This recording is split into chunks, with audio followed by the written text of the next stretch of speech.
Здравствуйте, товарищи, and welcome to our preview of Crusader Kings II.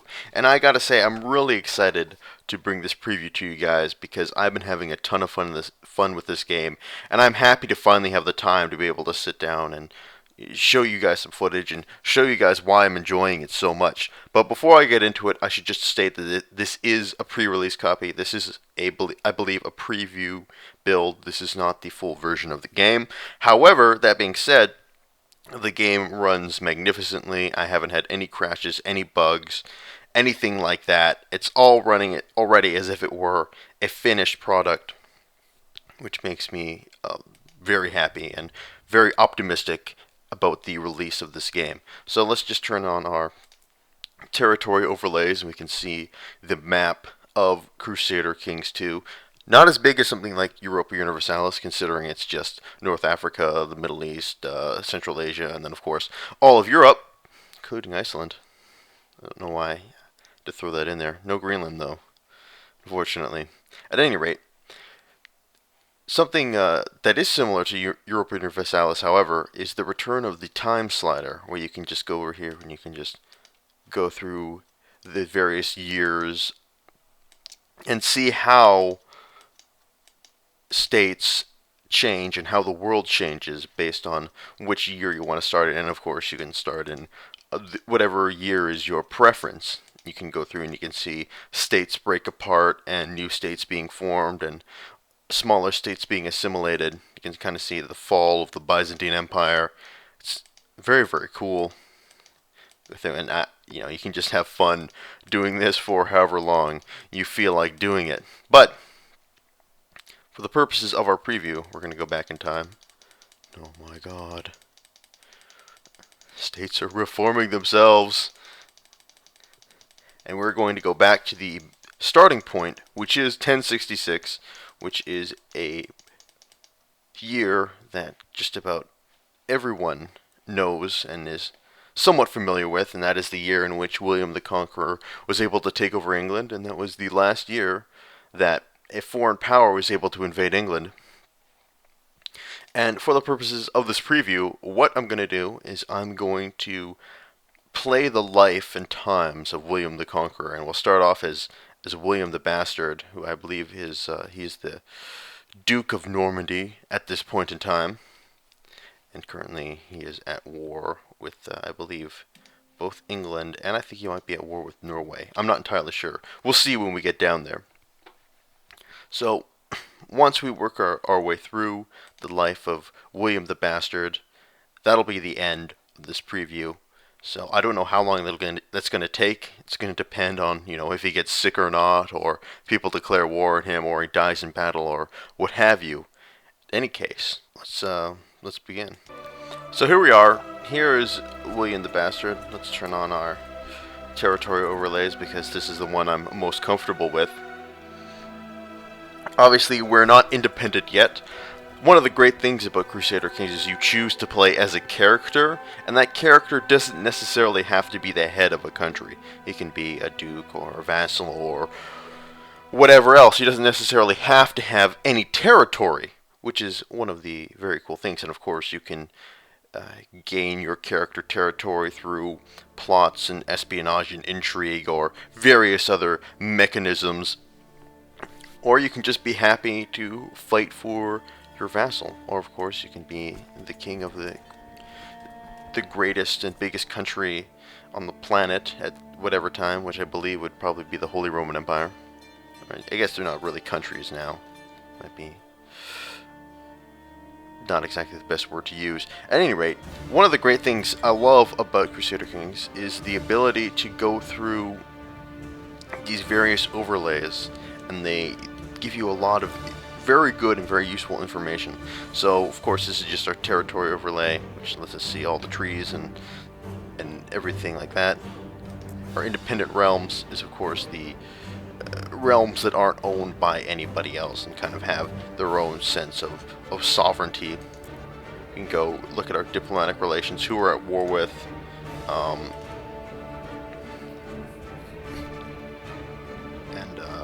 who we're allied with, and all that fun stuff. Then we can go look at our religion tab, which shows all the religions of the world and which religions are held by, or which areas are held by what religious faith. Of course, most of Europe is Catholic. We can go down and see, Sunni Muslims, Orthodox here, and then, Norse religion, whatever that is, or Tengri, and all kinds of different faiths. And of course, we can go and see the culture tab, which lets us get a good idea of, as we progress through the game,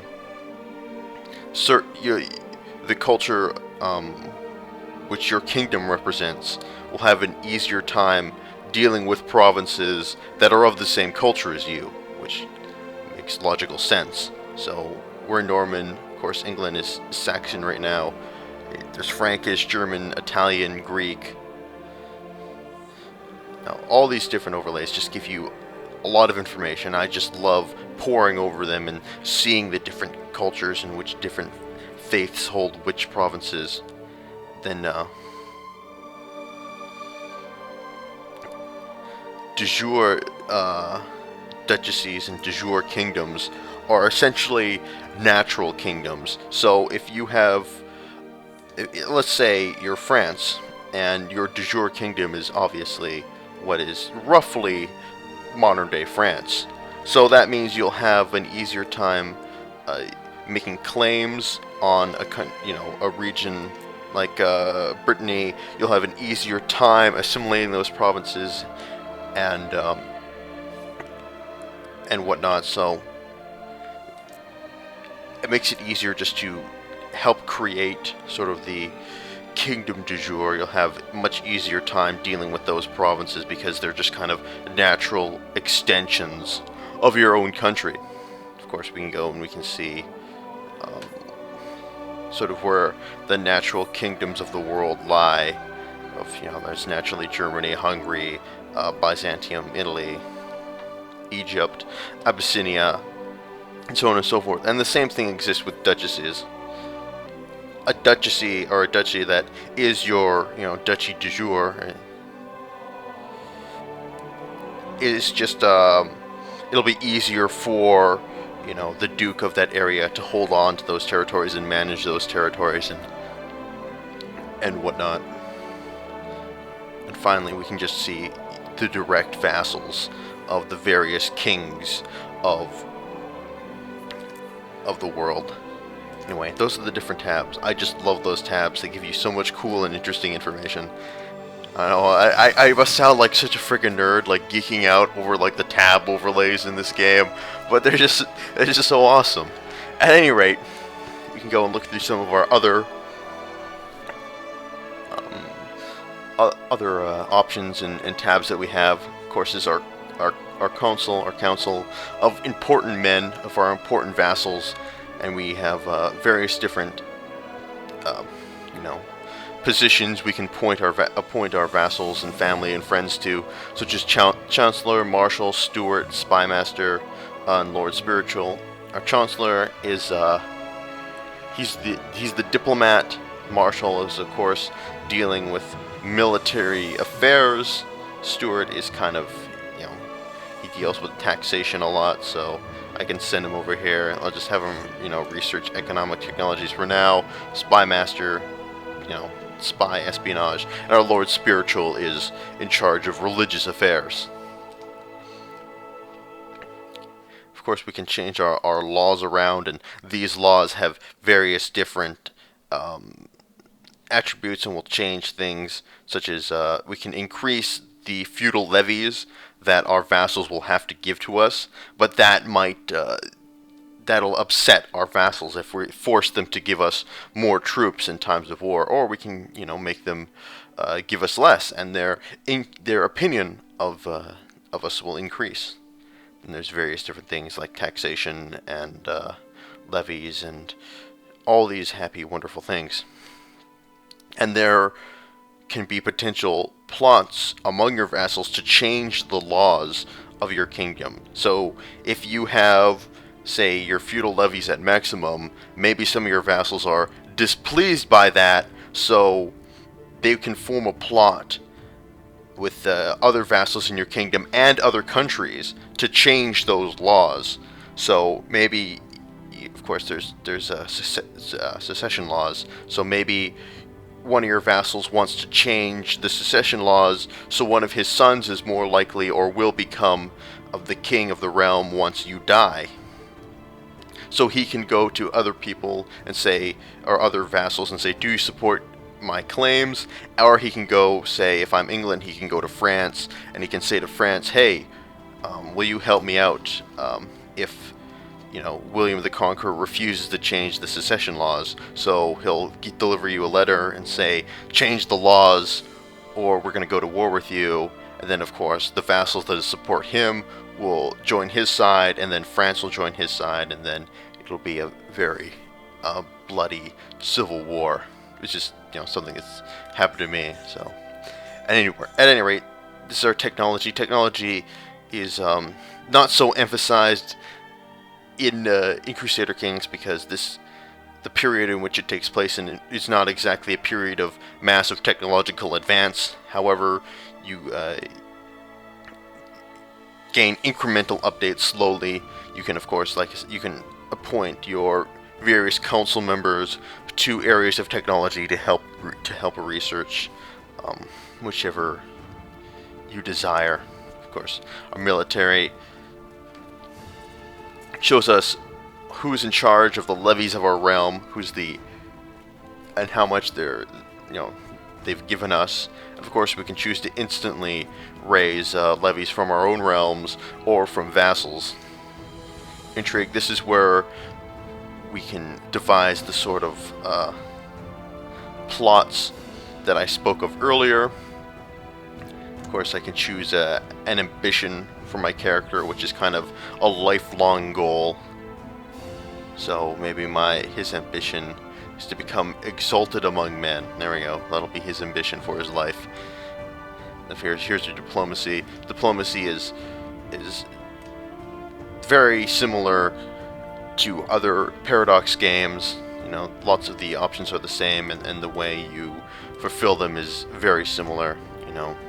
The only difference here really being is that you have the choice of not just conducting diplomacy with other countries, you also have the choice of conducting diplomacy with other characters and asking them to join their plot, or you can do things, of course. More options are available in terms of marriage and child education. You can ask a certain character if you can educate and mentor one of their children, and that'll give them traits, and of course they'll become more disposed or more accepting of your point of view. Then religion. This is just what Alexander II, the Pope, has to say. And we can fiddle with that a little bit. Then these are all the characters of all the realms. We can search for characters as we see fit and filter through them and decide who we want to talk to. So it's just a tool for searching through various characters in order to find ones that you want to talk to or want to take out or what have you. Alright, though, with much of the game systems explained, hopefully they will remain fairly similar in the full version of the game. Just up here, there are some important things up here that I can go over. Of course, your money, your prestige. Your prestige will go up based on actions you can do, and prestige is almost like a type of currency that'll allow you to perform certain actions. Piety, it's similar to prestige. You need to have a certain amount of piety in order to be able to do certain types of actions. The size of your domain is also fairly important, because your character can only control a certain amount of territory, and if, say, the amount of territory which he is in control of is more than he's able to handle, then that'll increase tax inefficiencies and other sorts of negative consequences. Then there's the size of our overall realm size and our overall score.